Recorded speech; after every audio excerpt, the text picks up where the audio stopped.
Če gledamo proračun leto 2018, kakšna je bila realizacija, lahko rečem, da je bilo približno 710 tisoč evrov namenjenih za šport, od tega 205 tisoč za neposredne spodbude, torej transfere društvom.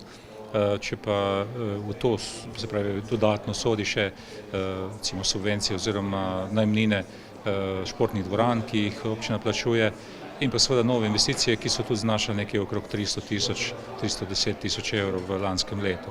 Skratka, vsako leto imamo določene investicije, predvsem gredo te investicije v smeri vzdrževanja, kajti Krška občina je dokaj bogata s športnimi objekti, se pa seveda tudi na njih pozna dotrajanost v določenih objektov in je potrebno določene sanacije narediti oziroma popravila.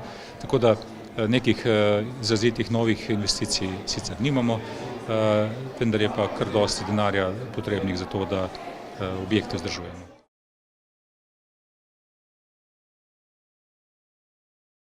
Stadion Matije Gubca je dokaj velik projekt in je vsako leto potrebno kaj narediti, tako da v letošnjem letu je potrebno spremeniti oziroma zaradi zahtev spidvejistov je potrebno spremeniti ograjo, ki je bila do sedaj lesena, zdaj bo mogla biti mrežna.